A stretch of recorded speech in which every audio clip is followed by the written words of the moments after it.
set again with more brush technique. We left off with the right hand. And just to review a little bit, French grip, index finger extended, ring of the brush under the fleshy part of the thumb. Okay? If you need to refresh even more, go back to the first segment. All right, now we're going to add the left hand. I play brushes traditional grip because that's how I learned.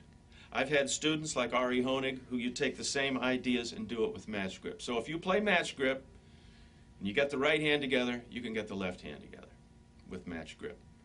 But I'm going to show traditional because, like I say, that's what I'm most comfortable with. So with the left hand, it's the same idea of holding the brush in such a way as the brush supports itself on the head, just as we talked about with the right brush, so that we're not like that. I didn't say you can't play patterns with this kind of grip and that kind of pressure. I'm just saying for this one, we don't want to do that. Because what we want to do is get this with the left brush. We already know that the right brush is playing 1 and 3. 1, 2, 3, 4. And the left hand plays 2 and 4 of our horizontal sticking. So when we take the left hand now, watch the motion. 1, 2, 3, 4. 1, 2, 3, 4. 1, 2, 3, 4. Now, needless to say, being able to play like this with a brush, with either hand, with either grip, really helps your stick technique, as we'll see in some future segments here. The idea is that the hand moves like this. The wrist is allowed to flex as the brush comes across the head like this. Again, if I tighten up and don't allow this to happen, my 2 and 4 sounds like someone sawing wood,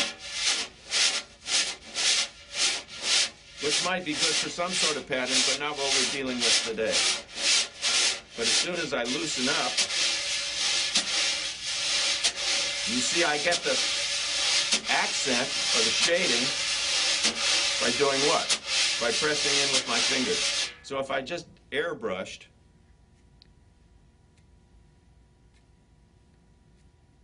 all right?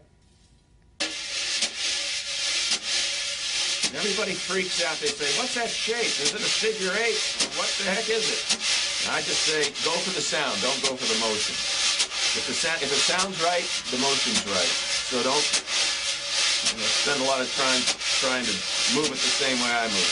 I like to move counterclockwise. Some people like to move clockwise. So if you feel more comfortable going like that, clockwise, then move clockwise. So I'll slow it down. You know, a good thing to do with this, you got a big piece of cardboard or something, put it on a table and do it in an exaggerated, really large stroke.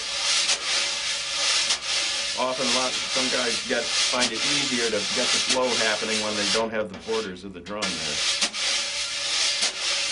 Again, holding the brush as far back as I can so that I have a really large stroke to work with. You'll notice the brush never stops. In constant motion, goes from one side of the head to the other.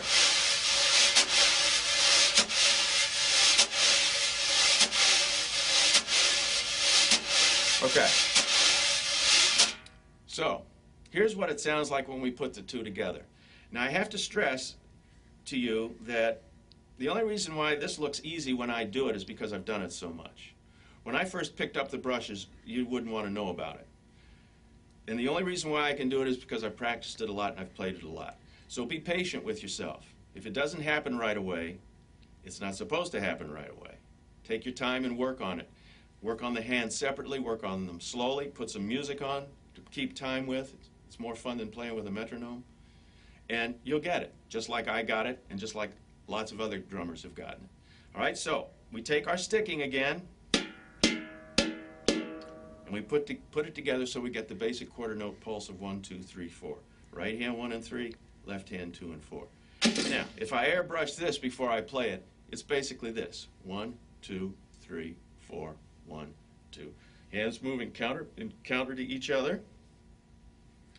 Nice wrist looseness. Actually, you notice the stroke is really coming from the shoulder. If it didn't, I'd be doing that, or I'd be doing that. But it's a full arm stroke. And what this really is, to let you in on something, which we'll see in another segment, this is molar technique on the horizontal. Now, if you don't know what molar technique is, you will in a bit, okay? So, we take that idea and we do this.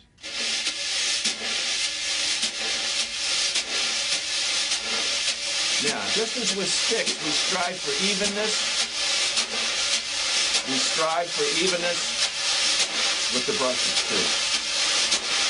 So the accents are the same, and they're the same because they're played in the same part of the head, which is close to the hoop. And that's really important because that's where the highest sound is, and that's what the folks that you're playing with are going to hear. If I do this, it's a much darker sound.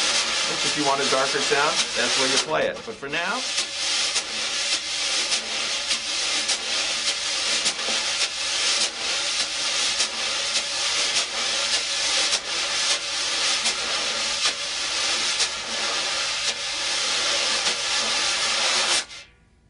all right, work on that. And we get to segment 3, I'll show you some things we can do with it. See ya.